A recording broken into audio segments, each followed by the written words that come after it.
ఏర్పడి ఒక నెల రోజుల కాలం అయింది. ఈ నెల రోజుల కాలంలో వాస్తవ పరిస్థితులు ప్రజలకు తెలియజెప్పాలనే ఒక ఆలోచనతో గత ప్రభుత్వం చేసినటువంటి దోపిడీని, సహజ వనరుల దోపిడీని ప్రజలకు తెలియజెప్పే విధంగానే వరుస క్రమంలో చంద్రబాబు నాయుడు గారి అధ్యక్షతన ఏర్పడినటువంటి కూటమి ప్రభుత్వం శ్వేతపత్రాలు విడుదల చేయడం జరుగుతూ వస్తాం. అందులో భాగంగా మీరు ఒకసారి గమనిస్తే మొదటిగా రాష్ట్రంలో భూ కబ్జాలు, భూ ఆక్రమణదారు దాదాపు 1,75,000 ఎకరాల భూమి ఆక్రమణకు గురైనటువంటి పరిస్థితి. అందులో దాదాపు ఒక 36,000 కోట్ల రూపాయల ప్రజాధనాన్ని లూటీ చేసినారు. అంతేకాకుండా ఇళ్ల పట్టాల పేరు మీద ఒక కుంభకోణానికి తెరలేపినారు. ఈ ఇళ్ల పట్టాల పేరు మీద చేసినటువంటి కుంభకోణం దాదాపు 10,000 కోట్ల రూపాయలు. అంతేకాకుండా బీజేపీ పాలిత రాష్ట్రాల్లో కూడా అమలు చేయనటువంటి ల్యాండ్ టైటిలింగ్ విధానం అనేది గత ప్రభుత్వం జగన్మోహన్ రెడ్డి గారి నేతృత్వంలో అమలు చేసేటువంటి కార్యక్రమం మొదలుపెట్టింది. అందుకు కదిరి సబ్ రిజిస్టర్ కూడా ల్యాండ్ టైటిలింగ్ అమలు చేయాలని చెప్పేసి నోటిఫై కూడా చేసింది కదిరి సబ్ రిజిస్టర్. దాన్ని ఈ ప్రభుత్వం వచ్చిన వెంటనే రద్దు చేసింది.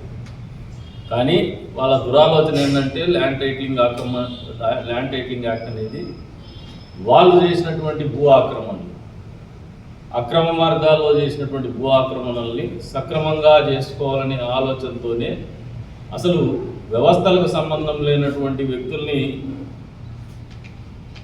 మధ్యవర్తులుగా నియమించేసి భూములు కొల్లగొట్టేటువంటి ప్రయత్నం చేసినారు. ఒక రాక్షస ఆలోచన.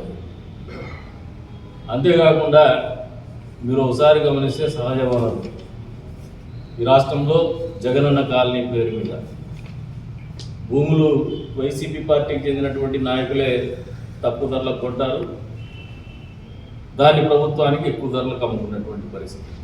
దాదాపు దీని పేరు మీద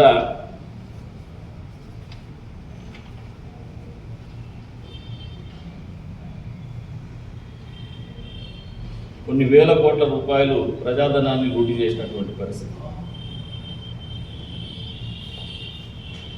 ఏదైతే ఈ వైసీపీ నాయకులు భూ కబ్జాలు చేసినారో, ఇళ్ల పట్టాల పేరు మీద దోపిడీ చేసినారు, ప్రతి నయా పైసాను కూడా ఈ ప్రభుత్వం వసూలు చేసేటువంటి కార్యక్రమం మొదలు పెడుతుంది. ఈ ఇళ్ల పట్టాల పేరు మీద వసూళ్లకు పాల్పడినటువంటి నాయకుల నుంచి ప్రతి నయా పైసా కూడా వసూలు చేసి రాష్ట్ర ఖజానాకి జమ చేయడం కూడా జరుగుతుంది. అంతేకాకుండా మీరు ఒకసారి గమనిస్తే విశాఖలో రామానాయుడు స్టూడియో భూములు, వృద్ధాశ్రమానికి ఇచ్చిన హయగ్రీవ భూముల్ని, తిరుపతి రేణిగుంట మండలంలో భూముల్ని, పుంగనూరులో దాదాపు 982 ఎకరాలను కూడా కొట్టేసినారు. దసపల్లా భూములు కొట్టేసి ఇల్లు కూడా కట్టుకున్నారు.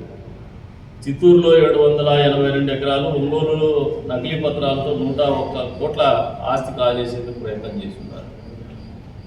దీనిపై విచారణ ఈ ప్రభుత్వం చేపట్టింది. 13,800 ఎకరాల ఆవ భూముల్ని వైసీపీ నేతలకు దారాదత్తం చేసినటువంటి ఘనత గత ప్రభుత్వం జగన్మోహన్ రెడ్డికి దొరుకుతుంది. తక్కువ ధరకు 40,000 ఎకరాలు కొన్నారు. అధికారులను బెదిరించి భూముల పట్టాలు తెచ్చుకునే వాటిలో భవనాలు కట్టుకున్నారు.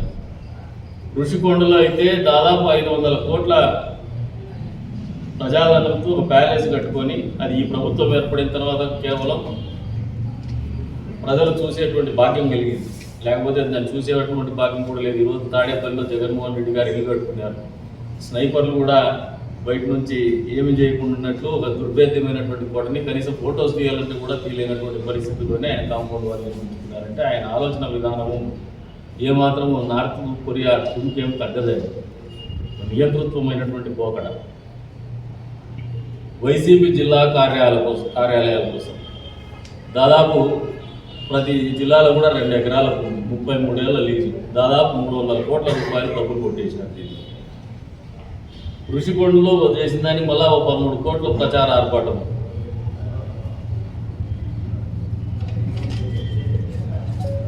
కొండలైతే మన నియోజకవర్గంలో చూసిన కమతంపల్లి కొండ పిండి అయిపోయింది, నల్లజేరులో కొండ పిండి అయిపోయింది. మట్టి వ్యాపారస్తులైతే పెద్ద ఎత్తున సహజ వనరులైనటువంటి కొండల్ని కూడా మట్టు పెట్టేసి ముందు కొట్టేసి దాంతో కూడా డబ్బు దోచుకున్నటువంటి వైనం దాదాపు సభ్య సమాజం అందరూ కూడా ఆలోచన చేసుకునే విధంగా నడిచింది.